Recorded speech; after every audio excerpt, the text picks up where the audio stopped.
Well, tonight we're going to have some fun exposing what I think is maybe the biggest bunch of hypocritical bedwetters in modern American history. You know, you remember the old days, don't you? Back when the left used to mock us conservatives every time we raised some legitimate social concern, they'd get up on their hind legs, clutch their pearls, and in the snottiest, most theatrical voice imaginable, they'd say, "Won't somebody please think of the children?" It was their cute little way of painting us as a bunch of slack-jawed, Bible-thumping yokels who could be stampeded into moral panic by the shadow of a satanic rocker on an album cover. Oh, they were so superior, so above it all, you know. Look at these rubes hyperventilating again. That's what they thought of us. Fast forward now to 2025, and who's the one clutching the fainting couch 24/7? Who's the one screaming that the sky is falling every time Donald John Trump, your president and mine, implements another common sense policy? That's right. The very same left-wingers who used to ridicule moral panic now suffer from the most advanced case of Trump Derangement Syndrome the world has ever seen. Now let's go back a little bit. Before Trump even took the oath in 2017, the same media that now lectures us about democracy dying in darkness was promising us, well, a nuclear winter. Trump's going to start World War III. Look at him with Putin. He doesn't look at him the right way. He's got the nuclear codes, and he's on Twitter. We're all going to die. That's pretty much how it sounded. 4 years later, Trump left office without starting a single new war. In fact, he was brokering peace deals left and right. And suddenly, all those war-crazed predictions vanished, kind of like Hillary Clinton's email server. Fast forward to today, Trump wants to end the meat-grinding proxy war in Ukraine that risks putting American cities under nuclear mushroom clouds, and these same people are hyperventilating again. How dare he try to stop World War III? That's literally Hitler right there, folks. I'm not making this up. The people who spent 4 years telling us Trump was going to nuke Moscow are now furious that he's trying to keep the peace. You can't write comedy like this.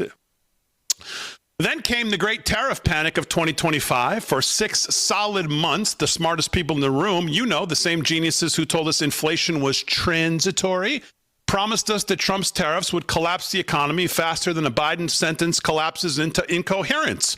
Night after night, inflation is coming back with a vengeance. We're all doomed, except inflation has been pretty much crushed. Supply chains have coming home, and American workers started making things again. And now those same prognosticators either pretend they never said it or, get this, try to blame Trump for the inflation that Joe Biden and Kamala Harris gifted us like a fruitcake that nobody wants. Liars lying about their previous lies. It's liarception. And don't even get me started on the border. After 4 years of the Biden-Harris open border catastrophe, 20 million illegal aliens dumped into your neighborhoods, your schools, your hospitals, Trump comes back and says, enough, we're securing the border, and the left loses what's left of their collective mind. Real Americans know what's going on. They see the classrooms where teachers can't teach because half the kids don't speak English. They see the crime stats exploding in places they'd never had to lock their doors before. They see the rent skyrocketing because low-wage illegals are competing for the same apartments working-class Americans need. They see the dead bodies of beautiful young women murdered by illegal aliens who should have been deported 10 times over. But the media, well, they're too busy writing tear-jerking sob stories about a Maryland man and undocumented citizens and begging Obama-appointed judges to protect Afghan terrorists and MS-13 psychos from ICE. They're out there wringing their hands because Secretary of War Pete Hegseth is blowing drug-smuggling speedboats into fish food. That's right. Democrats out here declaring expertise on cartel logistics like they're Pablo Escobar's shipping clerk. It's like watching someone defend a pack of wolves. It's like, hey, you've picked the wrong side here in the argument. Regular Americans see those videos and they stand up and they cheer because they've buried sons and daughters destroyed by the poison that those people are pumping across what used to be a border. But the left, won't somebody think about the narco terrorists here? What about their due process rights at the bottom of the Caribbean?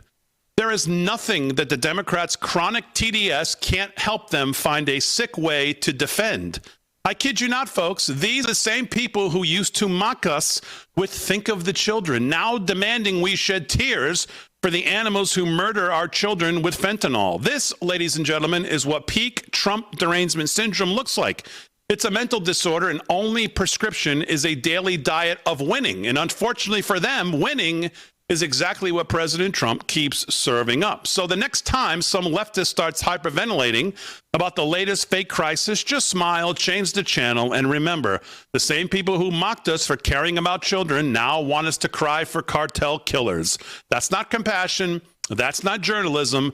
That's a severe case of Trump Derangement Syndrome, and the cure is 3 more years of making America great again. So, in conclusion, if you're mad about narco-terrorists getting smoked and cocaine and fentanyl boats sinking, you are a total idiot and probably a Democrat.